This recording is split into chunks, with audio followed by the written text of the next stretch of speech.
Hi, I'm Peter J. Ray. Welcome to Adventures in History. Today's topic is Napoleon Bonaparte, Part 1, Growing Up Italian in French Corsica. Napoleon Bonaparte was born in 1769 on the island of Corsica in the Mediterranean Sea. He died in 1821 on the island of St. Helena in the Atlantic Ocean. He was the French political leader from 1799 to 1815, first consul and emperor, basically the dictator of France and parts of Europe for 16 years. France, what's now Germany, Italy, Holland, and Belgium. He was a military leader. He achieved great success fighting the Austrians and their Italian allies in northern Italy, and he transitioned to become the political leader of France. The movie that came out in the past year about his life that starred Joaquin Phoenix as Napoleon, I think it's a terrible movie. It's according to the movie, at the end, it blames Napoleon for the deaths of 3 million people. So this video is really an attempt to defend him, because I think the question is, was Napoleon a hero or a villain? And I believe he was a hero because he fought the evil bankers who ruled the world and their puppets, the various kings and royal families in Europe. So Napoleon Bonaparte had an Italian background, as we said, born on the island of Corsica, and he was he was an Italian speaker. The people of Corsica spoke Italian at that time. However, Corsica was ruled by France during his birth and childhood. He wanted, as a boy and a young man, he had a great desire for Corsica to become free from French rule and become independent. He was educated in France. He experienced a lot in his life, a lot of victory and also a lot of defeat. He was a very brave man and had a strong belief in himself. The French Revolution brought him to power because it led to opportunities, and then all the wars that France was fighting, they needed effective generals, and he was a young man who was effective, unlike most of the military leaders in Europe were from royal families who were ineffective. So he transitioned from a military leader to a political leader. Today he is revered by the French people. He had a very humble origin, but became a great emperor. His troops revered him and followed him to death, very often his death. He did have victories, but he had also disasters, especially his invasion of Russia and spending time in the capital of Moscow, in which they conquered Russia, but there was no food, the crops had been burned. Most of his troops, the men in the Grand Army, or Grand Armée, died in the retreat from Moscow. And actually, the invasion of France really led to Napoleon's downfall. He lost so many men that his enemies could defeat him. He didn't have enough men to fight. His tomb in Paris, the tomb of Napoleon, is a great monument in Paris today. His successors included Napoleon III and Louis Napoleon, who were not his direct successors. His greatest victories were his institutions. He put an end to the chaos of the French Revolution and cemented the principle of equality before the law. The Napoleonic Code is the basis of law in Europe. It was adopted in 40 countries around the world. The bridges that he built and reservoirs, canals, and sewers are still in use in France today. During his lifetime, his heroes from history were Alexander the Great and Julius Caesar, among others. One of his biographers, Andrew Roberts, wrote, quote, Napoleon Bonaparte had the capacity to make ordinary people feel that they were capable of doing extraordinary history-making deeds. And Napoleon had a fine sense of humor. He forgave his wife Josephine for having affairs and not being loyal to him, and having affairs with other men. Andrew Roberts wrote, quote, no detail of his empire was too minute for his restless, questing energy. Napoleon learned and believed that to control a foreign land, since he went into foreign countries, you had to win over the population. You couldn't just defeat their army in war. You had to win over the people, and he made himself sympathetic to the local people by being sympathetic to their religion and culture, similar to Alexander the Great. Napoleon's 15-year rule saved the best aspects of the French Revolution and discarded the worst, which ensured when the Bourbon royal family was restored after his downfall, they were not able to return France to the ancient regime. In other words, the time when the kings could just do whatever they want and be terrible leaders, and the people just passively accepted it because they were depressed. The French Revolution had really become terrible, and he made the French Revolution great. You had these ideas, equality, liberty, fraternity, but they were just killing a lot of people. There was the reign of terror, and they had abolished Christianity, turned France into an atheist country. He brought Christianity back, and these principles of equality, fraternity, became reality through his Code Napoleon. Andrew Roberts wrote, quote, "The ideas that underpin our modern world, meritocracy, equality before the law, property rights, religious toleration, modern secular education, sound finances, and so on, were championed, consolidated, codified, and geographically extended by Napoleon." Andrew Roberts continues, quote, "For his reforms to work, they needed one commodity that Europe's monarchs and their and the people behind them, the bankers, were determined to deny him: time. Napoleon was accused of being a warmonger. However, war was declared on him far more than he declared it on others."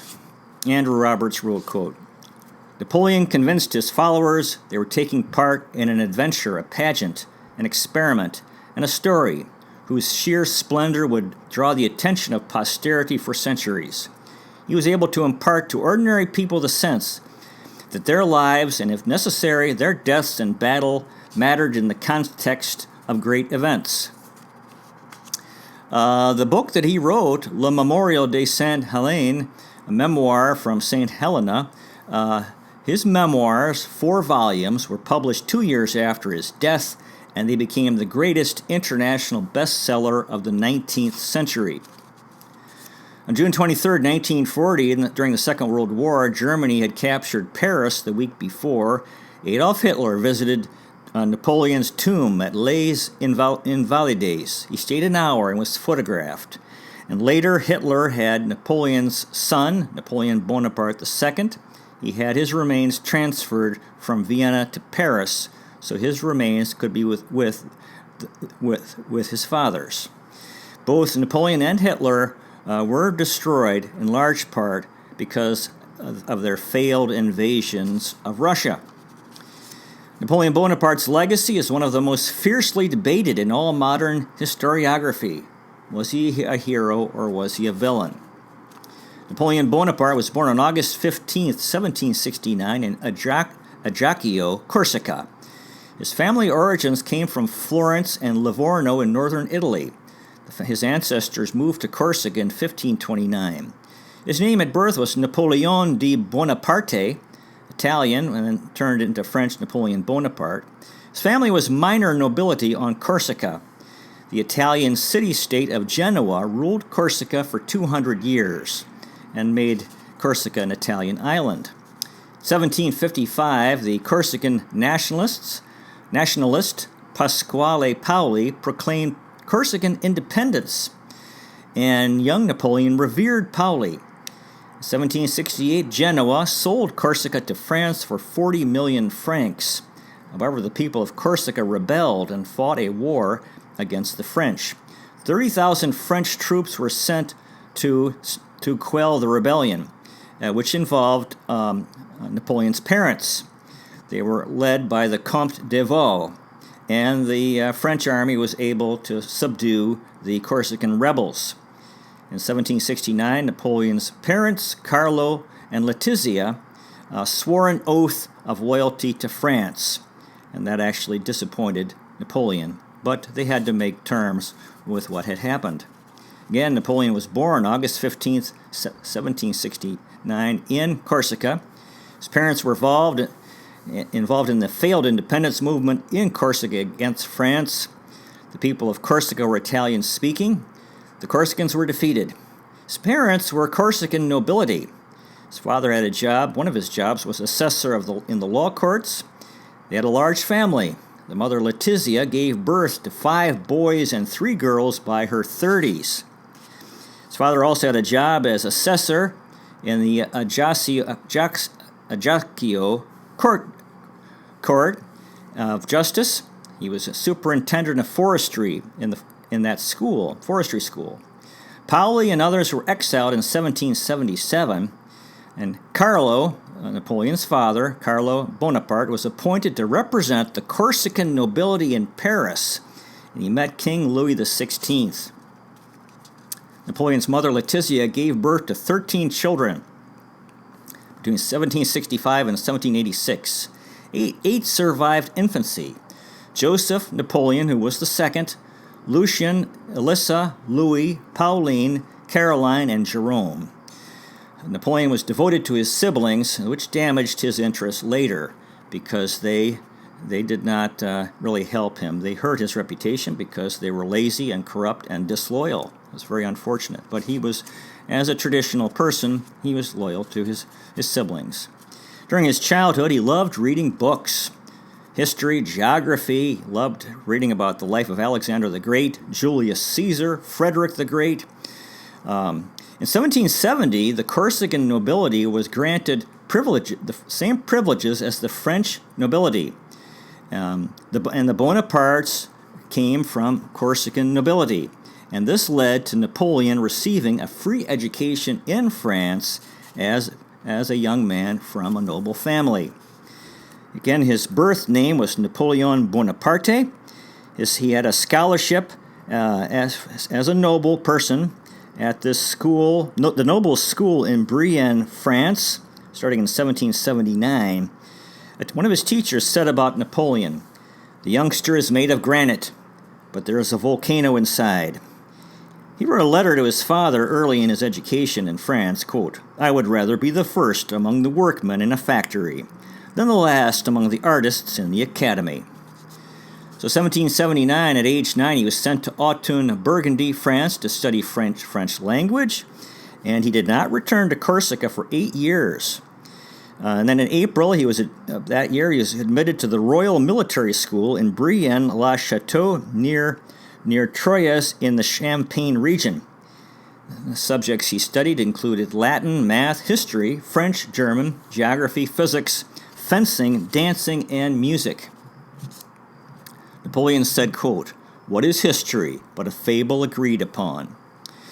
And just backing up a little bit, just to repeat, he was born August 15th, 1769, and into an aristocratic family. It was Italian Corsica under French rule, Italian-speaking. He was raised a Roman Catholic Christian. As an adult, he became a deist. Deists believed in an intelligent, creative force. He was born Napoleon Bonaparte. Age 10, he was enrolled in a religious school in France. Napoleon was a serious boy. He did not laugh very much. Yet it was in conflict with his classmates because he was not French. He was Corsican, and he spoke French with an accent. And of course, he felt that his classmates were the enemy. He was the Corsican versus the French. He was unhappy in school. He hated the French, considered them the enemy. However, he was very self-confident. He enjoyed math, history, and geography. He missed Corsica. He was angry that his father was cooperating with the French. He enjoyed reading the philosophers Voltaire and Rousseau. He had a knowledge of men beyond his years at age 14. As a child, when other boys were playing sports, Napoleon was reading books about the ancient world. Again, his heroes included Alexander the Great, Julius Caesar, and Charles XII of Sweden. He was poor. The other boys had pocket money, but he did not. One of his teachers said about Napoleon as a boy that he was blunt, bold, enterprising, and ferocious.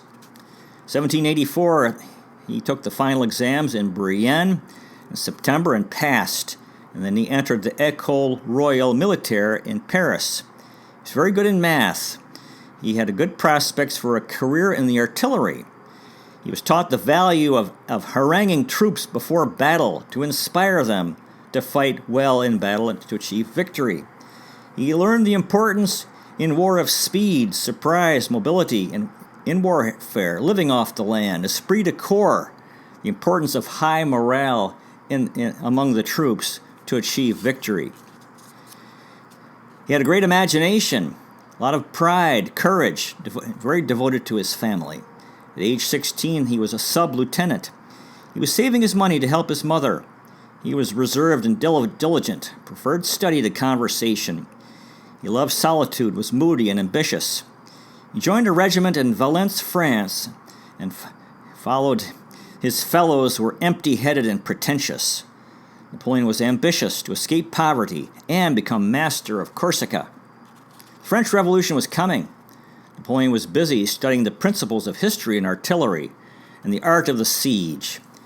He enjoyed reading Plato's Republic, the constitutions of Persia, Athens, and Sparta, and England, the life of Frederick the Great, French finances, the Tartars of Russia, the Turks, Egypt, and Carthage, in North Africa, in ancient civilization. He read about India, Machiavelli, the great politician, history of Switzerland, China, and the Incas in South America, the history of the nobility and patrician misdeeds, astronomy, geology, and meteorology. Again, he studied the history of Egypt, India, about the Great Pyramid, the importance of Egypt between the East and the West, how Alexander the Great established his capital in Egypt, and the city of Alexandria named after him. Egypt, the point of union between Africa, Asia, and Europe. He was anti-Rousseau, the philosopher, because he was a realistic. He rejected the divine right of kings. He wanted Corsica to be independent of France. And he started writing a novel set in Corsica, and he continued to hate France as a young man. 1785, on February 24th, his father Carlo died in Montpellier, France. Montpellier, that's the town in Virginia where James Madison lived, I believe. His father had stomach cancer and had a perforated ulcer. He was only 38 years old. Napoleon was 15 years old, and he had seen his father twice in 6 years, only briefly.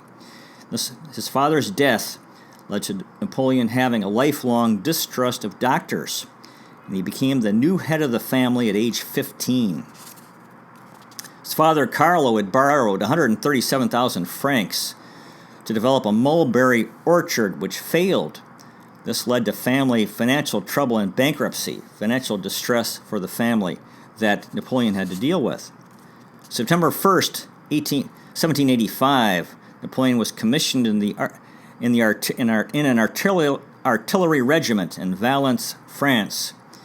He did support Rousseau's idea, which accused Christianity of permitting tyranny by promising an afterlife, which detracted men from desiring to improve life. Napoleon said, quote, "God helps those who help himself. I approve of that idea myself."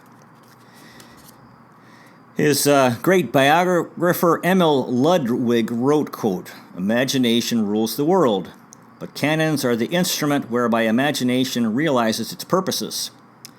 Napoleon received a letter from his mother. They were in financial distress.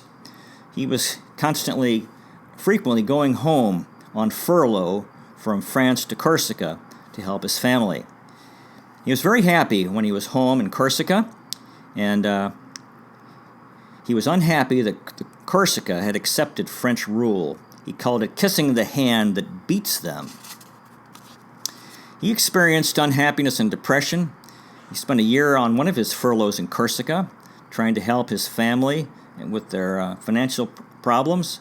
He was very devoted to his family. Then he would return to the French army in Auxonne.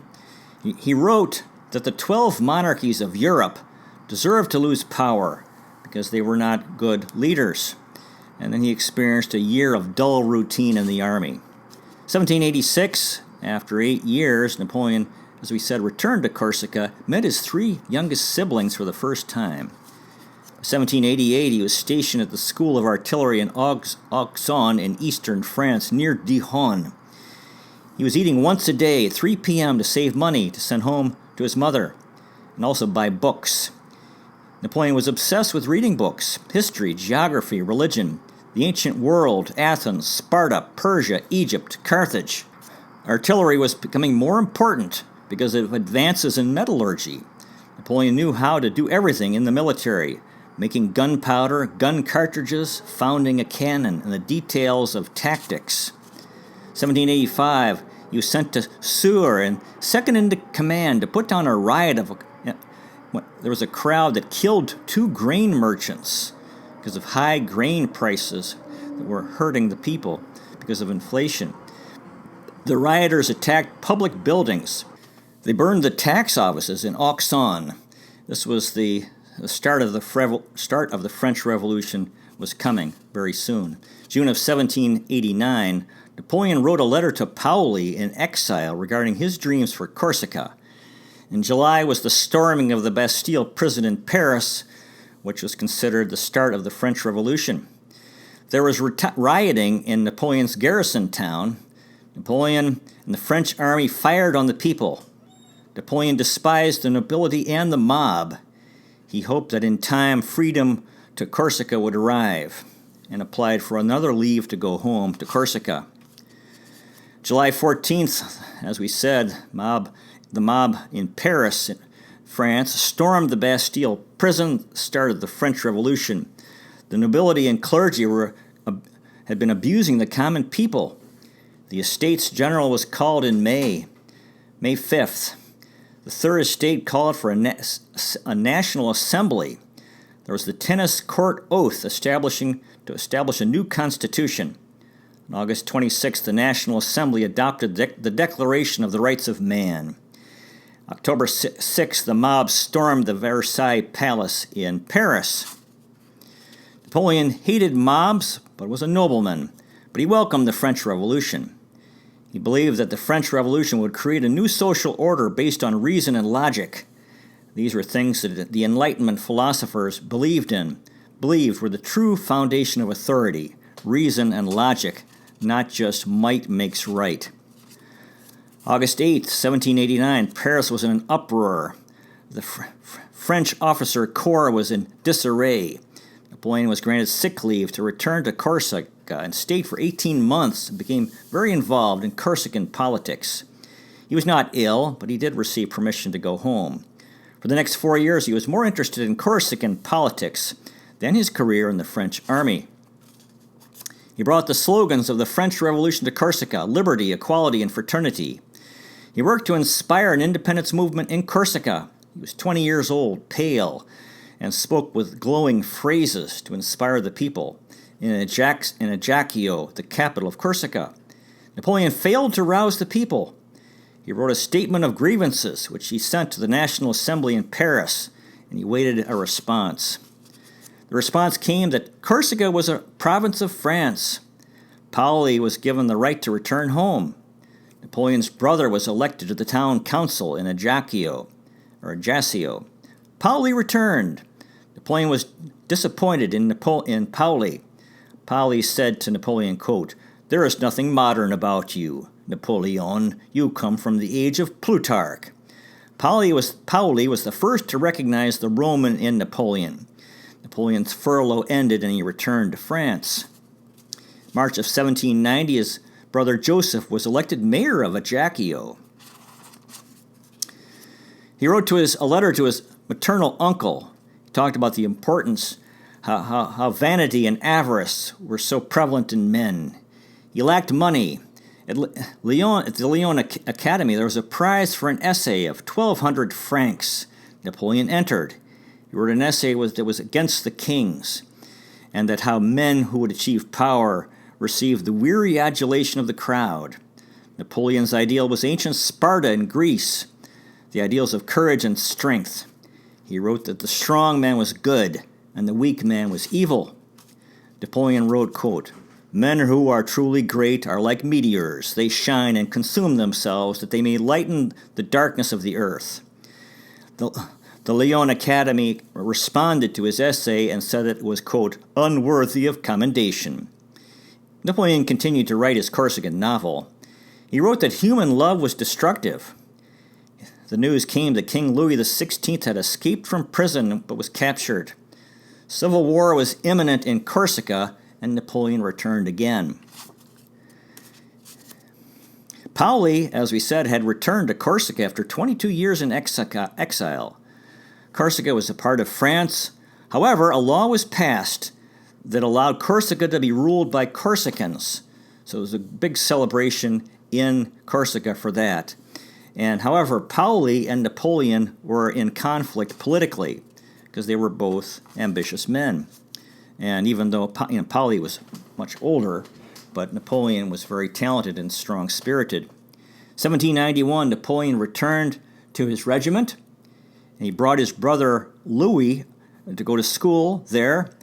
And again, he wrote this essay for the Lyon Academy Prize, 1,200 francs that he did not win. And he wrote, quote, what is Alexander the Great doing when he rushes from Thebes into Persia and thence into India? He is ever restless. He loses his wits. He believes himself God. So he was denouncing the vanity of ambition and the dangers of pride. In June of 1791, Napoleon was promoted to a lieutenant and transferred to the 4th Regiment of Artillery in Valence. Also in June, the royal family attempted to flee. The Bourbons were captured and returned to imprisonment at the Tuileries Palace in Paris. On August 4th, after a month's leave, Napoleon returned to Corsica. There was an election in Corsica to the National Guard, and Napoleon was elected second in command, lieutenant colonel. His furlough ended, but he did not return to France. He was cashiered. In other words, he was no longer in the French army. He was a soldier of fortune. In February of 1792, he was elected adjutant, lieutenant colonel in the National Guard of Corsica, the 2nd Battalion of the Corsican National Guard. There were food riots in Paris. Austria and Prussia made an alliance to topple the French revolutionary government, and civil war was breaking out in Corsica. 1792, April 20th, France declared war on Austria and Prussia, and Napoleon returned to Corsica. He couldn't go to Valence because technically he was a deserter, so he went to Paris. He returned from Corsica, rather. The war ministry was in turmoil. There had been 6 war ministers from May to October, the chaos of the French Revolution. In July, Napoleon was promoted to captain. On June 20th, a mob invaded the Tuileries, forcing the King Louis XVI to wear the red cap of liberty. 1792, Easter, there was conflict in Corsica. Napoleon was accused of armed rebellion, and he was ordered to be tried for high treason, returned to Paris. He had no money, no job. He joined the Jacobins. He needed a change of government. He was in debt. He yearned for a quiet life, but was tormented by his imagination. The sans-culottes stormed the Tuileries. A new government came to power, and Napoleon was able, as a result, to return to the French army. 1792, Napoleon was in Paris. September, 1,200 people, including 115 priests, were murdered by the mob in the city's prisons. 1793, January 21, King Louis XVI was guillotined, had his head cut off. In October, Queen Marie Antoinette also went to the guillotine and had her head cut off and executed. In March, the Committee of Public Safety set up an executive branch. The French army had doubled from 645,000 to 1.5 million people, and Britain was the biggest enemy. France would be at war for 23 years, with only 14 months of peace in that time. The French Revolution, 1793. Notre Dame Cathedral was rededicated to the cult of reason because the Roman Catholic Church had been outlawed, and the priests had either fled the country or had been arrested or were executed. In November of 1794, the Jacobin leader Maximilien Robespierre passed a decree establishing the cult of the Supreme Being, so a new religion, the banning of Christianity. Napoleon's rank was captain. Again, he was going back and forth between Corsica and France. There was corruption and anarchy. Corsica was dangerous. Again, he tried to take power in Corsica. He received an order from Paris to arrest Paoli. Napoleon refused to arrest Paoli. There was an order to arrest Napoleon. Paoli turned against Napoleon. The people of Corsica turned against him as well. There was a raid and looting of the Bonaparte mansion in Ajaccio. Napoleon and his family had to flee Corsica. He had failed. However, he was determined to eventually return and become the master of Corsica. But he saw military action in Sardinia and the islands. There was failure and humiliation. Paoli was close to the British. In April, the Reign of Terror started. Napoleon and Corsica was in conflict with Paoli. As we said, the Casa Bonaparte was attacked by the mob in June, and the family had to leave Corsica and became refugees in Toulon, France. Paoli was recognized by King George III as the King of Corsica. Well, that concludes today's presentation. Thanks so much for watching. I really appreciate it. God bless you. Take care, and I'll see you next time.